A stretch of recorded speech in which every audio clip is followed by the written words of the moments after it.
स्वागत है दोस्तों। आज के मुख्य समाचार में आज देश और दुनिया से कई अहम और बड़ी खबर आ रही है। बात करेंगे हर खबर पर विस्तार से। 304 सीट पर जीतने वाली सपा पीछे और 99 सीट पर जीतने वाली बीजेपी कैसे हो गई आगे, स्वामी प्रसाद मौर्य का बड़ा बयान। वहीं अगली बड़ी खबर में आपको बताएंगे ईवीएम बदलने की वजह से 142 सीटों पर क्या दोबारा होगा मतदान। एक और बड़ी अपडेट, अखिलेश यादव का बड़ा बयान, बोले द कश्मीर फाइल बनी है तो लखीमपुर फाइल भी बननी चाहिए। एक और बड़ी अपडेट, सीएम ममता बनर्जी का बड़ा बयान, बोली खेल अभी खत्म नहीं हुआ, भाजपा के लिए राष्ट्रपति चुनाव जीतना नहीं होगा आसान। इसी के साथ अगली बड़ी खबर में आपको बताएंगे हिजाब विवाद पर कर्नाटक कोर्ट के फैसले के खिलाफ तमिलनाडु में कॉलेज के छात्रों का प्रदर्शन। इसी के साथ अगली बड़ी खबर में आपको बताएंगे लालू प्रसाद यादव की पार्टी आरजेडी में होगा शरद यादव की एलजेडी का विलय, 20 मार्च की तारीख तय। और बड़ी अपडेट, उमेश अग्रवाल का बड़ा दावा, बोले सैकड़ों भाजपाई आप में शामिल होने के लिए कर रहे हैं संपर्क। वहीं अगली बड़ी खबर में आपको बताएंगे ममता बनर्जी का बड़ा बयान, बोली कोई न देखे द कश्मीर फाइल बनावटी है कहानी। तो चलिए देख लेते आज की पहली बड़ी खबर। 304 सीटों पर जीतने वाली सपा पीछे और 99 सीट पर जीतने वाली बीजेपी कैसे हो गई आगे,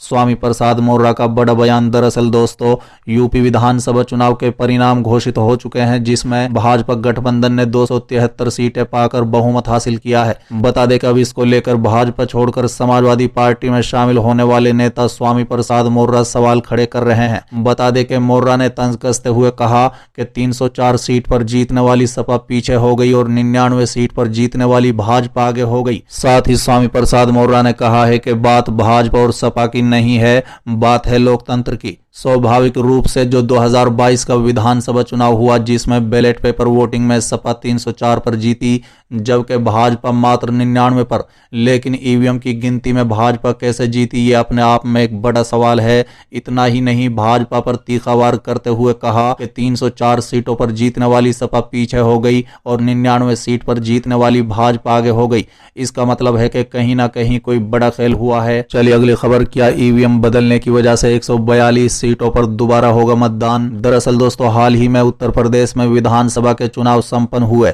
जिसमें बीजेपी ने पूर्ण बहुमत हासिल किया। लेकिन इसी बीच सोशल मीडिया पर एक मैसेज तेजी से वायरल हो रहा है, जिसमें दावा किया जा रहा है कि यूपी की कई सीटों पर फिर से चुनाव होगा। बता दें कि वायरल हो रही पोस्ट में एक न्यूज चैनल का स्क्रीनशॉट लगा है, जिसमें लिखा है कि योगी आदित्यनाथ की कुर्सी छिन सकती है।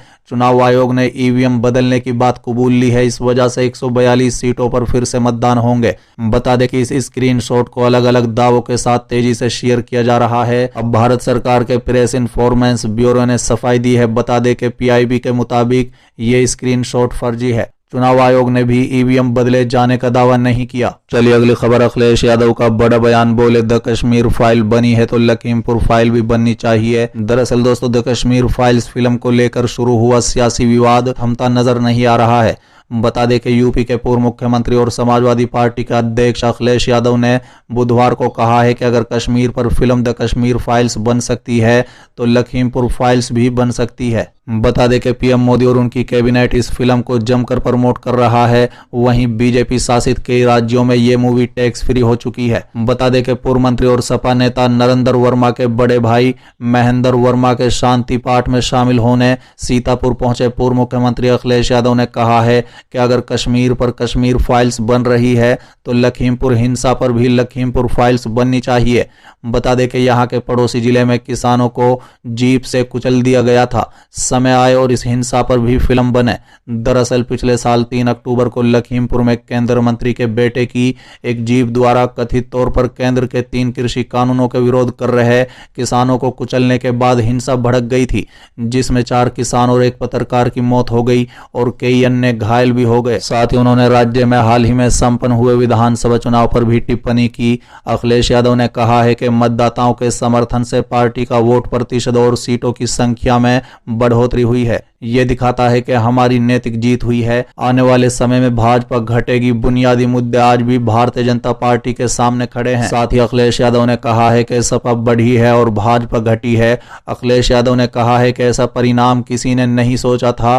कई लोगों ने जहर खा लिया, कई लोग शर्त हार गए, लेकिन इस परिणाम ने समाजवादियों की नैतिक जीत दिलाई है। भविष्य में सदन में जो भी कार्रवाई होगी उसमें समाजवादियों की भूमिका दिखाई देगी। चलिए अगली खबर, सीएम ममता बनर्जी का बड़ा बयान, बोली खेल अभी खत्म नहीं हुआ, भाजपा के लिए राष्ट्रपति चुनाव जीतना नहीं होगा आसान। दरअसल दोस्तों, मुख्यमंत्री ममता बनर्जी ने कहा है कि 4 राज्यों में विधानसभा चुनाव में भारतीय जनता पार्टी की हालिया जीत के बावजूद हो सकता है कि भगवा पार्टी के लिए आगामी राष्ट्रपति चुनाव जीतना आसान नहीं हो, क्योंकि उसके पास देश में कुल विधायकों की संख्या का आधा भी नहीं है। इस बात पर जोर देते हुए खेल अभी खत्म नहीं हुआ है, बनर्जी ने कहा है कि जिनके पास देश में कुल विधायकों की संख्या आधा भी नहीं है उन्होंने बड़ी बात नहीं करनी चाहिए, क्योंकि विधानसभा चुनाव में हार के बावजूद समाजवादी पार्टी जैसी पार्टियां पिछली बार की तुलना में मजबूत हैं।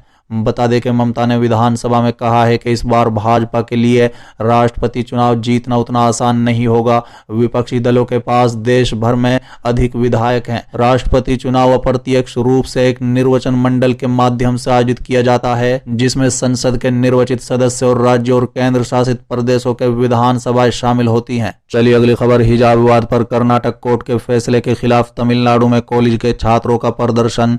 दरअसल दोस्तों, हिजाब विवाद को लेकर मामला शांत होने की जगह और बढ़ता दिख रहा है।